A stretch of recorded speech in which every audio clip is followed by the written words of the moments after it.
The prison ship floated silently through the cold darkness of deep space. Outside, stars blinked like quiet watchers. Inside, the ship was alive with steel, noise, and cruelty. This was not a place for mercy. It was a place where the worst enemies of the galactic empire were locked away forever. In the lowest part of the ship, far from the lights and air of the upper decks, was cell 42. The walls of cell 42 were thick. The air was cold. The lights barely worked, and in the corner of the room, a man sat in chains. He looked weak, dirty. His clothes were torn, his face bruised. Metal cuffs locked his wrists and ankles to the wall behind him. He hadn't spoken since the day they brought him in. Not one word, not even a scream during the beatings. Just silence. The alien guards walked past his cell, laughing. "Look at him," one of them hissed. "This is the famous human they caught." "What a joke," the second guard snorted. "He's just skin and bone. His muscles are soft. His eyes are dead." They slapped the control panel, and the door became transparent. The human didn't look up. He just stared at the ground, his long hair hanging in front of his face. "Do all humans smell like this?" The first one joked. The second laughed. "No wonder they lose every battle." But inside cell 42, the man was broken. He was watching, listening, waiting. His name was never recorded, not properly. The aliens only called him Prisoner 13.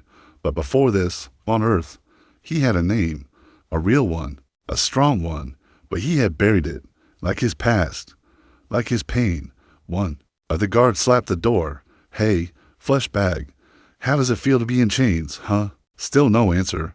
The guards grew bored. They walked away, still laughing. Inside, the human slowly raised his head. His eyes, hidden behind dirt and shadows, were not dead. They were focused, sharp, patient. He remembered everything. He remembered how the aliens landed on Mars first, tricking humanity with peace talks. He remembered the day his unit was sent in, a secret mission, classified, and how they were betrayed, all of his men slaughtered. He remembered waking up inside a cage. They had underestimated him. They thought he was just a man, but he wasn't. He was Project Titan. Born in a lab, built for war, trained to survive anywhere, land, water, space. His bones were stronger than steel. His blood carried nanotech healing cells, and his mind was trained to resist fear, pain, and lies. But none of that mattered now, because he was chained, weak, tired. Still, he smiled, just a little. He knew something the aliens didn't. Every second he stayed quiet was a second closer to freedom. Suddenly, the lights flickered. The ship shook slightly. No alarm was raised, but the human noticed it. Power flow was unstable. That meant the ship was entering a nebula. It would block all long-range signals, all scanners, all support from outside. Exactly what he needed. He looked at the metal bar in front of him, one of the thick rods that sealed his cell. He had been testing it, gently, every day. A slight push, a gentle pull, learning its weakness. Studying the metal like a wolf studies prey. He shifted his hands behind him, his fingers curled. He exhaled, slow and steady. Then, quietly, he pulled. The bar didn't move, but inside it, something groaned, a faint creak, like a whisper. It was a star. Not now, not yet, but soon. He leaned back and rested his head against the cold wall. The silence returned. A camera above blinked, red and dull, watching, recording. But no one really paid attention to Cell 42, because to them, he was just a weak creature in chains. But Earth knew the truth, and soon. So would they? The next day began the same way, metal doors opening, heavy boots echoing on steel floors, and alien laughter breaking the silence of the lower decks. The guards stopped in front of Cell 42, but today, they brought someone else. With them, a third alien walked forward, wearing a dark red uniform. His eyes were narrow and cruel. His name was Sergeant Varnick, and he was in charge of prisoner behavior experiments. Varnick looked through the transparent force field at the human chained inside. "So this," he said, "is the dangerous warrior from Earth? Looks like a wet sponge to me." The other guards chuckled. "He hasn't said a word in days," one said. "Maybe his brain is broken." Varnick grinned. "Let's find out." He tapped his wrist console, and the force field dropped. For the first time, the human cell was open. The guards aimed stun rods at the prisoner, but he didn't move. He just sat still, his head tilted slightly forward. Varnick stepped inside. "I heard humans can't stand pain," he said, walking closer. "Let's see how much you can take before you beg." He pressed a button, and electricity shot through the metal cuffs. The human's body jerked, but only for a second. He didn't scream. He didn't cry. He just looked up, eyes burning like silent fire. Varnick frowned. "Interesting." He muttered. He increased the voltage. Again. The body shook, this time longer, but no sound came from the human's mouth. Just clenched teeth and that same intense stare. Then something strange happened. The scanner on Varnick's wrist beeped. He glanced at it, confused. "What?" he whispered. "His heart rate is dropping." "That's not possible. Aliens under stress are expected to panic, to sweat, to scream." But the human's body was doing the opposite. He was becoming calm. Focused. It was like pain was a signal, not a defeat, but of activation. Suddenly, the human stood. The guards flinched. The chains held him back, but barely. His body, stretched tall, strong shoulders, thick arms, and muscles that now pulsed beneath the dirt and bruises. Varnick took a step back. "You're not supposed to stand yet," he said, but the human tilted his head again. His voice came low and slow, his first word since capture. "Is this all you've got?" The room went quiet. The guards didn't know whether to laugh or run. Varnick growled, "Stun him." The guards lunged forward with rods, but the moment they touched him, the human moved fast. His left arm snapped forward, even with cuffs on, and grabbed one guard's rod. Electricity sparked, but instead of dropping it, he squeezed. The rod shattered. The guard screamed and dropped to the floor. The second guard backed away in shock. Varnick raised his weapon and fired a bolt. It hit the human directly in the chest. Smoke rose from his shirt. The human stumbled, then looked up, smiling. "You're charging me," he said. "Thank you." Then, with a loud metallic snap, one of the wall bolts ripped from the concrete. A piece of the chain hung loose. The room exploded into chaos. "Seal the cell," Varnick shouted. But it was too late. The human yanked the other cuff. Metal groaned. The bolts cracked. Sparks flew. Both arms were free now, still carrying short lengths of chain like steel whips. He swung. The chain slammed into the second guard, who hit the wall and didn't get back up. Varnick stumbled backward, trying to raise his weapon again, but the human was already in front of him. Too close. A punch hit his chest like a meteor. Bones shattered. Varnick flew through the air and slammed against the back wall. Gasping for air, the cell door started to close, but the human stepped through it, just in time. Now he was in the hallway. Alarms blared, red lights flashed, and deep inside the ship, officers were shouting, "Prisoner 13 is loose. I repeat, Prisoner 13 is loose." But this wasn't panic for the human. No, this was the plan. He looked down the hallway, where dozens of other prisoners sat locked behind metal doors. And then, calmly, he whispered, "Time to wake them up." He walked forward, slow, powerful, unstoppable, and this time, it wasn't the humans screaming. It was the aliens. The ship was shaking. Sirens screamed. Footsteps echoed like thunder across the prison block. Red lights blinked and doors slammed shut with heavy thuds. Chaos had finally arrived, but he walked through it like a ghost, silent, strong, with broken chains still hanging from his wrists like trophies. Guards ran in the other direction. Some aimed their weapons, but froze when they saw what stood before them. Not a man. Not anymore. Something inhuman burned in his eyes, cold and calm, yet full of fire. This wasn't panic. This was precision, and then came the fear. Whispers passed between terrified soldiers. "That's cell 42, the human. He was supposed to be sedated. How did he get out?" But no one had answers, because no one truly knew who he was. Back on Earth, 9 years ago, a laboratory hidden deep beneath Antarctica. Only a few ever saw it. Fewer survived it. This is where he was made. Project Titan. He wasn't born in a normal hospital. He didn't have toys, friends, or a home from the moment he opened his eyes. Everything around him had one goal: to turn him into a living weapon. Pain was part of the schedule. Sleep was optional. Failure was death.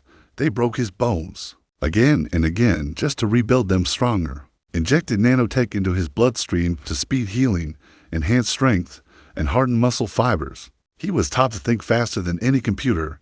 His eyes could scan a room in seconds. His ears could hear heartbeats through walls. They trained him in zero gravity, in high pressure, underwater, in fire. He learned to fight without sight, breathe without oxygen, and survive without food for weeks. Most of the other test subjects died. He survived them all, not because he was the strongest, but because he never stopped fighting. Present day, alien prison ship. Sector 19, he ducked into a dark corner as a patrol passed by. 5 guards, all armed. He didn't attack, not yet. Instead, he listened. They were speaking in fast, clipped words. Full of panic, locked the AI core chamber. He's going for it. He was planted here, planted. That one word made the humans smile. So they were finally starting to understand. This wasn't a rescue mission. This was extraction, and he was the tool. He checked a wall panel nearby. His fingers felt along the back. The design was alien, but familiar.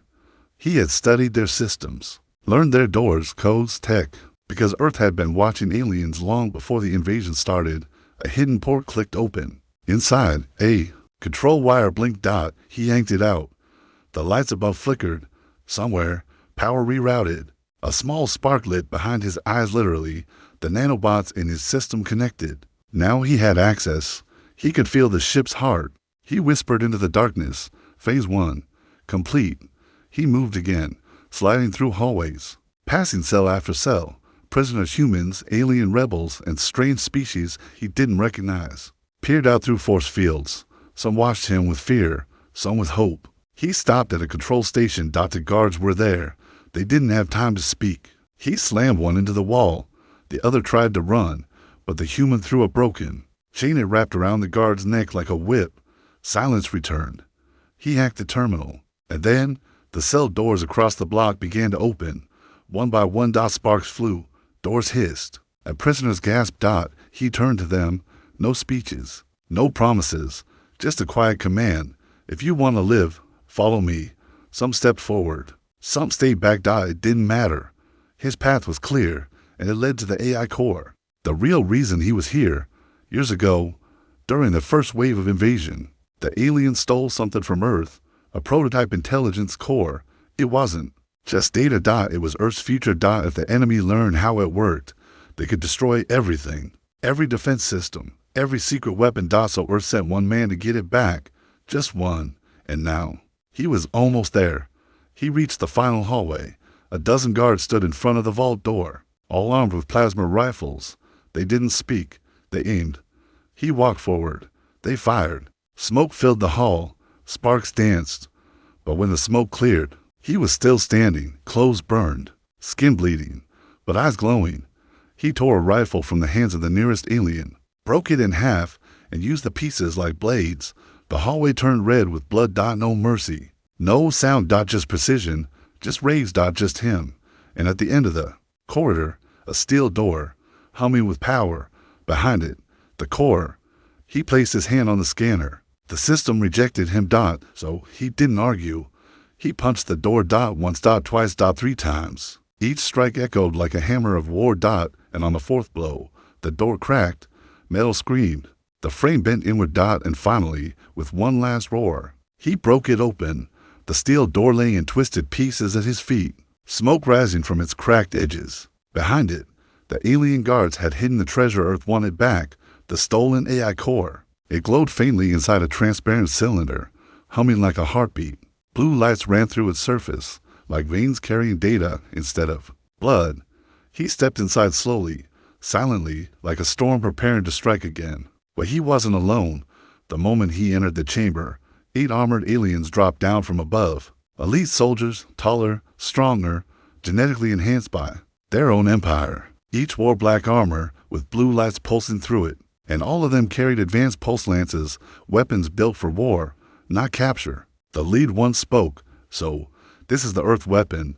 You look smaller than the stories. The human didn't respond. He simply tilted his head, observing, calculating. His bare feet stood steady on the cold floor. Blood dripped from a cut on his arm. The broken chain still hung from his left wrist. He didn't wipe his face. Didn't blink. Because he had no time for fear. The lead alien continued, circling him. You think you're going to steal that back? You're one soldier. We're the best in 5 galaxies. The human finally spoke. His voice was low, quiet, and cold. I'm not here to steal it. I'm here to finish the mission. Then he moved like lightning, like death. The first alien raised his lance to slow. The human struck him in the throat with a piece of jag chain, flipping him backward. The lance fell. He caught it midair, turned, and fired into the next soldier's chest. The blast sent him flying into the wall, armor melting. Chaos exploded. 6 aliens attacked from all sides. The human ducked under a blade, twisted behind one soldier, and snapped his neck in one smooth motion. Another tried to flank him, but the human lifted the fallen soldier's body and used it as a shield. Plasma bolts lit up the air, burning holes through the dead body, but not fast enough. He kicked off the ground, ran along the wall, and smashed into 2 more soldiers. Blood sprayed. Bones broke. The human wasn't dodging anymore. He was dancing with destruction. Every punch shattered armor. Every move ended a life. One of the aliens got behind him, raising a long energy blade. Too late. The human spun and shoved the blade straight through the alien's own chest with bare hands. No weapon now, just rage and instinct. 3 seconds later, the room was silent again. 8 elite warriors, all dead. 1 man still standing. He looked at the last body twitching on the ground and said, "Not the best in 5 galaxies anymore." His breath came heavy, but steady. His body was bruised, burned, bleeding, but still moving, still dangerous. He turned toward the core. The AI floated in its chamber, sealed tight behind alien tech. But he wasn't worried. His nanobots had been learning from the ship, adapting. He placed his hand on the security glass. The lights flickered, then dimmed, then unlocked. The core lowered itself into a transport pod, just as planned. Phase 2 activated. Suddenly, a voice came through the chamber speakers. Cold, robotic, full of fear. Warning: containment breach in Sector 7. Prisoners escaping. Human operative located near the core. Deploying automatic defense system. The floor VIB are ADED from behind the walls. Gun turrets emerged. 6 of them, all aimed directly at the human. He didn't move. Not an inch. Instead, he smiled. "Let's see what you've got." The guns fired, but the human dived to the side, grabbed a lance from a fallen alien, and spun. He moved like a blur, sliding, dodging, firing back with stolen weapons. Sparks flew as bullets and plasma lit up the room. He flipped behind the AI core, using it as cover. 1 turret exploded. He threw the lance like a spear into another. It sparked and blew apart. 2 more turrets aimed to slow. He grabbed the transport pod holding the AI, slammed it into the last gun, and shattered it. Smoke filled the chamber. Again, he coughed once, but stood. Only 1 turret was left. Damaged, but armed. It turned toward him. Then stopped. The AI inside the pod blinked. And the turret powered down. It recognized him. "Welcome back, Commander." He picked up the pod and walked out of the blood-soaked room. His steps were heavier now, slower, but his mission was still burning inside him. Now he had what he came for, but the story wasn't over. As he reached the main hallway, prisoners surrounded him, humans, aliens, rebels, all confused, all afraid. He lifted the core above his head. "This ship is falling apart," he said, "but there's a way out. You want freedom? Help me finish this." A moment of silence. Then 1 prisoner nodded. Then another. And another, until a full crowd stood behind him. Now, he wasn't alone. Now, he was leading an army. The prison ship shook again. This time, not from movement, but from fear. Systems were failing. Power flickered. Fire spread across the decks. Smoke choked the air vents. The crew couldn't believe it. 1 human had brought the entire ship to his knees. But the human wasn't running. He wasn't even hiding. He walked forward with the stolen AI core in his arms, and a rising army of escaped prisoners behind him. The alien commander sat in the ship's control tower, staring at the security screens. His green skin had gone pale. His lips curled in disbelief. "This can't be real," he whispered. He was supposed to die in cell 42. A nervous officer turned to him. "Commander, we believe he let himself get captured."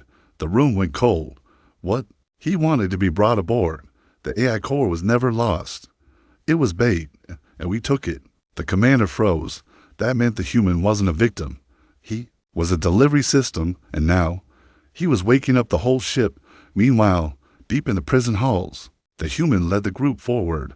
The AI pod glowed softly in his arms. whispering data only he could hear. Life support failing in 36 minutes. Reactor pressure critical. Enemy forces regrouping at Hangar Base 6. He knew where they would run, where they would try to hide. So he would go where they feared most, the reactor core. Because his mission wasn't just escape. It was destruction. He turned a sharp corner and stopped at a sealed door. Behind it, the ship's heart beat like a dying drum, loud and slow. The gravity core. The thing that kept this ship from falling apart. The guards had locked it. Of course, they did. The prisoners stepped forward. "We can blast it open." "No," the human said quietly. He looked at the door, then clenched his fist. He would do it himself. He stepped back, took a deep breath, then charged. His shoulder slammed into the metal. It shook, but didn't break. He backed up again. Second time, he hit harder. A dent formed. The crowd behind him gasped. Blood ran from his arm. He ignored it. Third time, he roared. The entire door buckled inward. Then, with both hands, he reached under the edge and lifted. Metal screamed. Sparks exploded, and slowly, painfully, he tore the entire door off its hinges. He dropped it to the floor. The room went silent. Even the prisoners forgot to breathe. This man wasn't human anymore. He was something else. Inside the reactor room, alien engineers screamed as he entered. They drew weapons, but hesitated. They had seen the security feeds. They knew what he could do. Some ran. Some surrendered. One fired. The human ducked, rolled forward, and slammed the AI pod into the attacker's chest. The alien flew backward and hit the reactor column. The human stood over him. "Wrong choice," he said, and ended it. Then, he walked to the control panel. The AI lit up. Manual override detected. It said, "Detonation protocol available." He stared at the glowing screen. This was it. The reason he was sent. To burn this place to ash. He uploaded a virus. It would spread across the entire ship. Disable weapons. Overload the power grid. Trigger the reactor to collapse into itself. A silent, beautiful implosion. But only one pod could survive the blast. Just one. He looked back at the prisoners. Many were weak, wounded, lost. He turned to a young alien rebel behind him. "Take the core. Get it to Earth." The rebel's eyes widened. "But you won't make it out." The human nodded. "I wasn't supposed to." The countdown began. 10 minutes. 9.8. He walked into the center of the reactor chamber and looked around at the place that once tried to hold him. They laughed at him, mocked him, shocked him. Beat him, chained him, and now they were the ones running. He pulled the broken chain from his wrist and dropped it on the floor. Then he whispered into the AI system, "Tell Earth, mission complete. Let them know humanity remembers." Outside, the escape pod launched from hangar for. Inside was the AI core, safe. The rebel pilot wept as he flew away, watching the ship shrink behind him. And then, silence. The prison ship imploded. No fire. No noise. Just light folding into itself like a dying star. Gone. Just like the man they thought was weak. For centuries, the Galactic Empire believed humans were beneath them, slow, soft, and simple. They called Earth a backwater planet, good only for farming and mining. They laughed when Earth's armies fell. They smirked when human cities burned. But now, they weren't laughing, because the strongest warship in the Northern Quadrant's Aerith Prime prison vessel had just vanished from space. Without warning, without a trace, gone. The signal was cut off mid-transmission. Cameras went black. Life signs dropped to zero. Their best soldiers missing. Their elite engineers silenced. And somewhere near the nebula field, one small escape pod had blinked into radar range, flying away from the wreckage, carrying something glowing. Carrying the stolen AI core. And that's when the panic started. Inside the alien High Council chamber on planet Varnax, leaders gathered in silence. The room was massive, filled with cold light and colder voices. One general stepped forward. His voice trembled. "High Council, the human wasn't captured. He allowed himself to be taken." Whispers filled the air. "He broke into our ship by becoming a prisoner. He destroyed it from the inside. No weapons, no army, just one man." Then came the most terrifying report. "His name is not in our files. We do not know who he was." The room fell into stunned silence. No identity, no data, no history. Just a ghost. A human ghost who could bend steel, outrun plasma, and rip reactors apart with bare hands. Suddenly, one council member stood and shouted, "Where's Earth's response?" Are they attacking? A screen lit up. Earth wasn't moving any ships. They weren't launching missiles. They weren't sending threats. They were silent. And that scared the aliens more than any weapon ever could. Meanwhile, in the far corner of the galaxy, the lone escape pod drifted toward a secret Terran station orbiting a dead moon. A single message kept playing inside the pod. A man's voice, calm, cold, human. They thought I was weak. They thought chains could hold me. Tell your commanders that mistake cost them a fleet. Back on Varnax, fear turned into confusion. Confusion turned into desperation, and then came the footage, the ship's internal recordings, recovered from nearby debris, leaked onto the galactic network.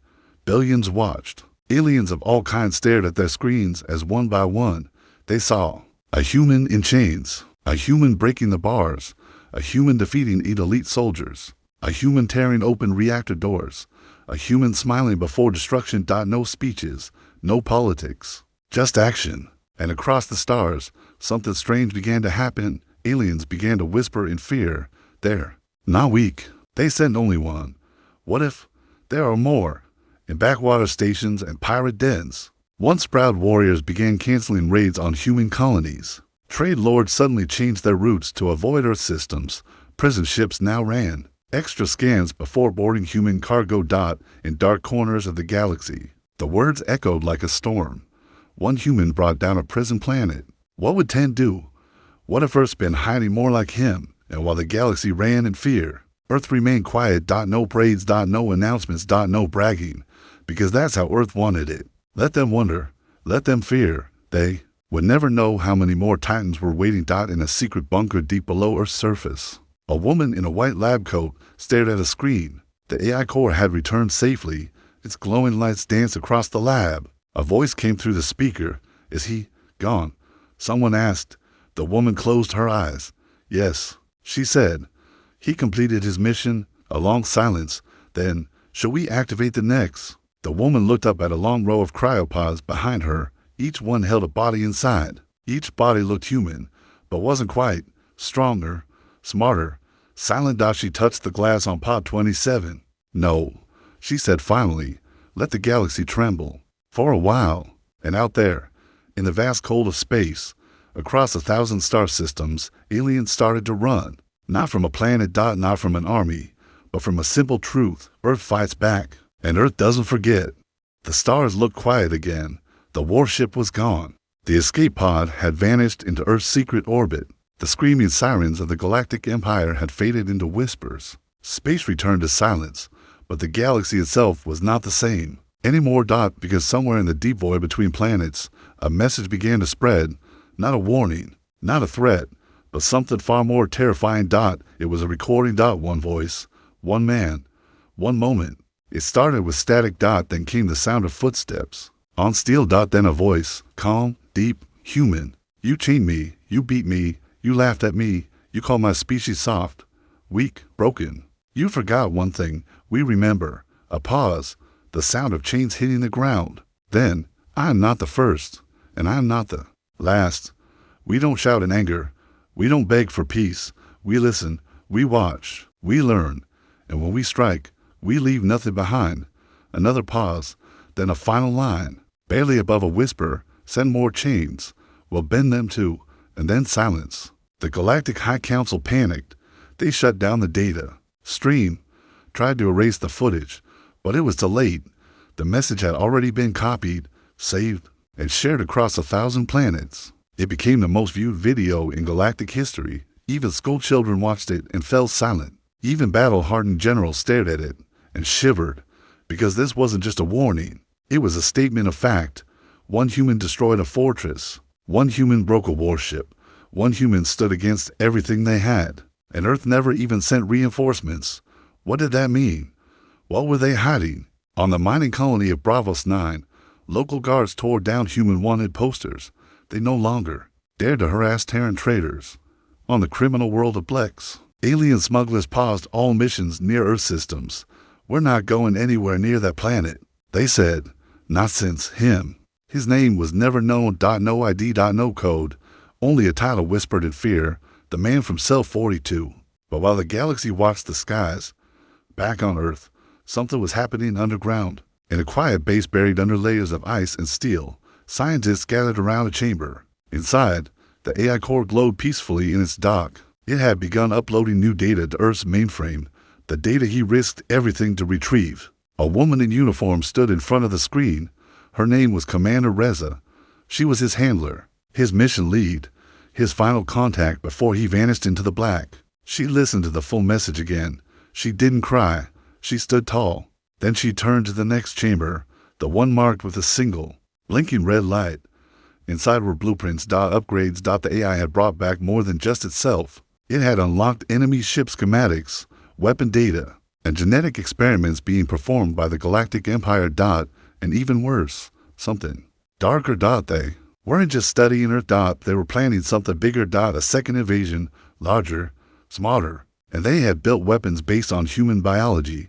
That's what he had seen. That's what he died to stop. Commander Reza clenched her fists. They wanted war, she said.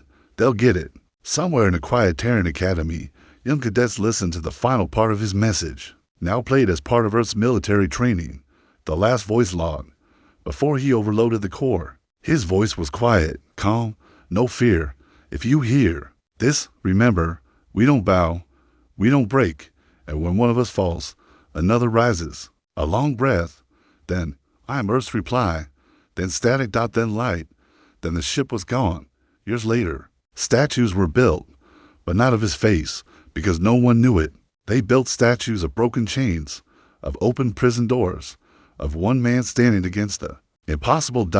And on the base of every statue, across every continent, one phrase was carved in steel.